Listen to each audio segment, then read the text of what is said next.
안녕하세요, 썰남주입니다. 오늘은 어항에서 나는 물비린내에 대해 알아보겠습니다. 어항에서 왜 냄새가 나고 또 어떻게 해야 냄새를 없앨 수 있을까요? 궁금하신 분들은 채널 고정해주세요.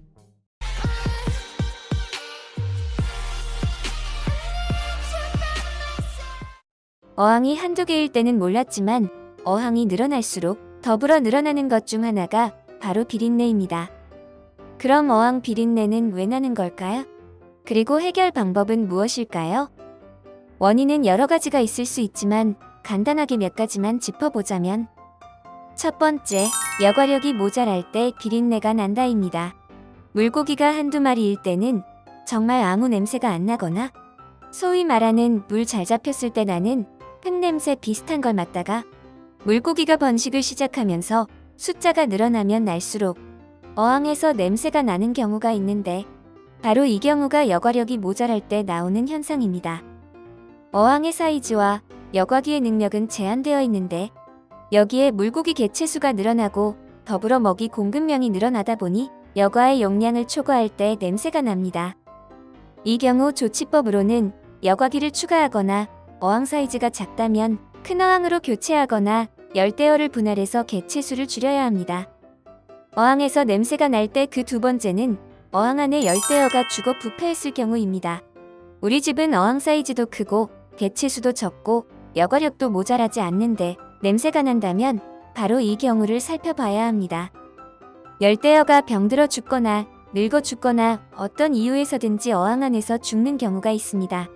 이때 보이는 곳에서 죽었다면 바로 건져낼 수가 있지만 보이지 않는 곳, 가끔 스펀지 뒤에 끼어서 죽는 경우처럼 보이지 않는 곳에서 죽으면 안에서 썩어서 냄새가 날 때까지 알 수가 없는 경우가 있습니다. 개체수가 눈으로 셀 수 있어서 매일 개체수를 파악할 수가 있다면 미리 방지할 수 있겠지만 어느 정도의 개체수만 되어도 셀 수가 없으니 누가 죽었는지 알 수가 없어 열대어가 부패하고 냄새가 나게 됩니다.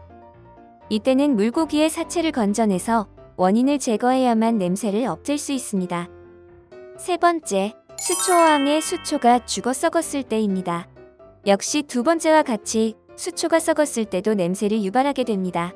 수초어항이라면 수초가 뿌리를 내리지 못하고 죽지 않았는지를 살펴서 죽은 수초는 바로바로 뽑아내줘야 합니다.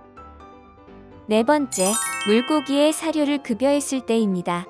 이건 어떤 경우인가 하면 평소에는 냄새가 안 나다가 사료만 주면 냄새가 날 때가 있습니다.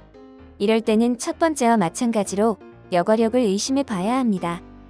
평소에는 개체수와 여과력이 간당간당하게 균형을 이루다가도 밥을 주면 그 균형이 깨져서 냄새가 나기도 합니다.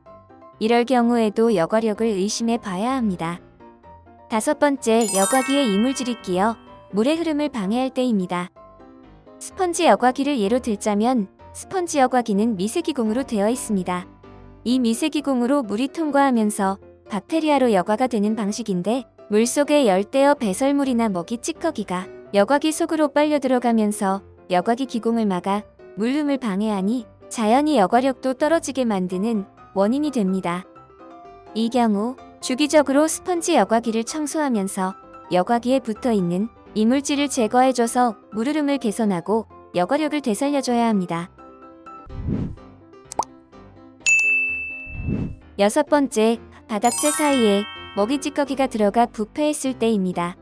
이건 바닥재항에서 일어날 수 있는 경우인데 먹이 공급을 많이 하다 보면 남는 먹이 찌꺼기가 바닥재 사이사이로 들어가 부패하면서 암모니아 등의 냄새를 만들게 됩니다.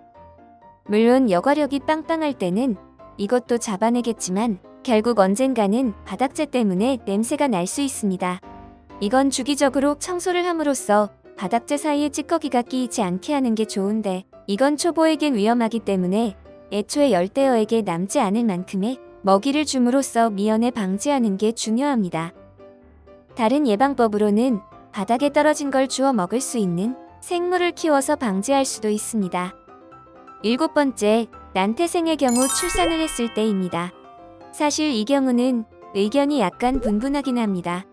난태생의 경우 출산을 할 때 양수가 터지는데 이 양수가 물을 흐리고 냄새의 주범이다라는 말이 있습니다. 그래서 출산 후에는 반드시 환수를 해야 한다고들 합니다. 저도 출산 후에 물이 흐려질 수 있다는 의견에는 동감하지만 냄새까지는 잘 모르겠던데 그런 경우가 있다고들 하니 가급적이면 출산 후에 환수를 통해 물깨짐이나 냄새를 만들지 말아야겠습니다. 8번째, 겨울철보다 온도가 높은 여름철일 때입니다. 여러분들도 이미 겪으신 분들도 계시겠지만 냄새는 온도가 낮은 겨울철보다는 온도가 높은 여름철에 더 많이 나게 됩니다. 이건 모든 부패의 원인이 온도와 밀접한 관계가 있기 때문일 것입니다. 대충 생각해보니 이 정도가 어항의 비린내를 만들 수 있는 원인이 될 것 같습니다. 어항의 비린내를 없애는 방법은 각각의 원인을 제거하는 것은 당연한 일이고 무엇보다 중요한 것은 환수를 자주 해서 냄새를 줄이거나 미연에 방지하시는 것 또한 중요합니다. 자, 오늘은 물생활의 적, 물비린내에 대해 알아봤습니다. 비린내 나는 이유는 이것 외에도 많아서 비린내 안 나는 환경을 만들기는 쉬운 일이 아닙니다. 그러니 적당한 조치 후에도 나는 약간의 비린내는 감수하고 가야 할 우리의 숙명 같은 것입니다. 냄새 때문에 너무 스트레스 받지 마시고 행복하게 즐기면서 물생활하시기 바랍니다. 그럼 오늘의 영상은 여기까지입니다. 오늘의 영상이 도움이 되셨다면 채널 구독과 좋아요, 그리고 알림 설정하시고 다음 시간에 다시 만나길 원합니다. 그럼 모두 행복하세요.